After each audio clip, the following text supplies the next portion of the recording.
What's up, guys? Leg day today. 1 second. What's up? Just doing the time log, Probably should have done this before I started, but word. Dude, some kid just sent me the wrong amount of money. Gotta go deal with that after I make this video, so that's fun. So I had no plan for a video today at all until I went to the doctor, right? So I might be getting like a jaw surgery because like my teeth are all like fucked up, like they're like crooked. I've gone to the orthodontist like my whole life. Whatever, but it doesn't look like I'm gonna grow out of it. So I might have to get like jaw surgery that basically like, moves my whatever. Long story short, I've been going to like consultations, right? And I went to the second one today. And what I kind of want to talk about in this video is like how you see everything so different. Like your whole life changes once you get into business. Your whole life. Like even if you don't run a business, maybe you like are high up in a business or you like work for a really good I don't know. Or maybe you're just friends with people who do business. But like personally for me, who runs a business, I see the whole world completely different. My entrepreneurship professor, for example, he says entrepreneurs should be obsessive compulsive observers, which I think that's good because you're constantly trying to solve problems, etc. But I went to 2 consults, right? So the first consult, and I don't want to get jaw surgery, but I think it might be necessary. So it's not like a 1. The first consult was nice. The guy seemed like he knew what he was doing. Not really much to it. The one I went to today, not as nice. I walk in, the office isn't as nice. So like that's already like, okay, you're already kind of taken away from. But before I even meet the guy, I'm like, it's already like, because I feel like I take these things into account because I know people make immediate decisions about my business.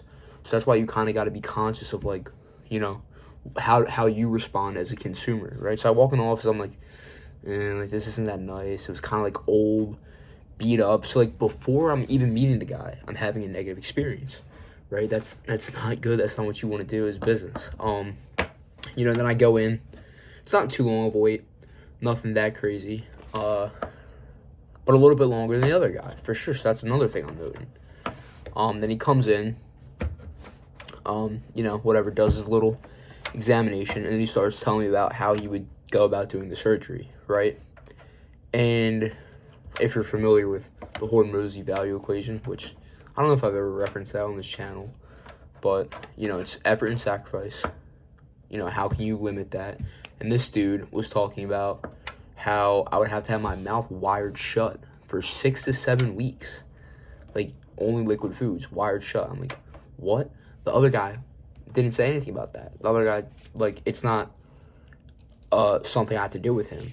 So that's like, immediately adds effort and sacrifice. I'm like, okay, that's another, more minus points from this dude. We're already 2 strikes from the taking longer in a shitty office. So I'm like, okay, I don't know how I feel about this. And then he's talking about, apparently, like, when you do the surgery, there's, like, a nerve down here where you can hit it, and, it can make your, like, chin numb, like, permanently, maybe, right? So when the first surgeon I saw was talking about it, he was like, yeah, so there is, like, a potential risk for that, but we've only had a few people, report it, and only maybe, like, 2% of those people, I'm just like butchering the numbers, but only a few of those people had permanent numbness. Like, it was super rare. And this guy was talking. He started pitching like a whole different way to open up my mouth. He's like, yeah, so we don't typically do it the bottom because the nerve's there. And he's like, yeah, we try to avoid that because probably 60 to 70% of the people who we do the surgery on from the bottom report numbness. I'm like, what? 60? The other guy was talking about how when he does it, barely anyone like reports. So I'm like, okay, this is another thing. I'm just like, the point of this video is like, I'm constantly like noting things like in my day-to-day life, and I feel like if you run a business or you kind of have that business lens, like you can too. You can make more educated consumer decisions, and I think you can learn. Like you can take stuff away. Like I feel like every time I have like a bad experience, I'm not even saying I had a bad experience with this guy, but when you're picking between two different people, I had a way better experience and clearly way better outlook on the other guy, because he's not telling me I have to have my mouth wired shut for 6 to 7 weeks. He's telling me it's a very low chance that I have numbness in my jaw. So that's another perceived likelihood of achievement. You know, that kind of ties into the nicer office, and the fact that the other dude was wearing like a Rolex too. So it's like, you know, I mean, as much as you try to not judge a book by its cover, people do, and you got to accept that if you run a business. So I kind of always, I think it's important to constantly like observe what's going on around you, and how you make your consumer decisions can definitely impact how you change things with your business. Because like, just even something as simple as The Office, dude, like, you're going into that before, like, this guy could be the best surgeon in the world. You're going into it and already minus points. So, you know, I thought this was kind of interesting to talk about, because I don't really have anything else to talk about today. But I think, like, you know, being an entrepreneur really changes like everything about your day-to-day life. And for those of you who run a business and think people aren't judging you by your cover, people are judging you by your cover.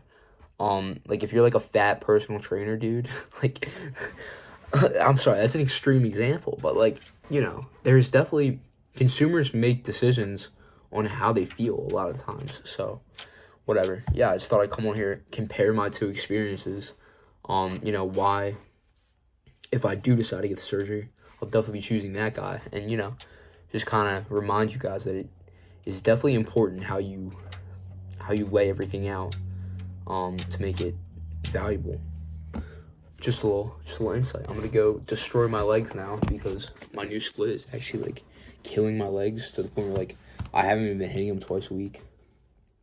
Oh, so I'm gonna go do that. I'll catch you guys in the next one. Peace.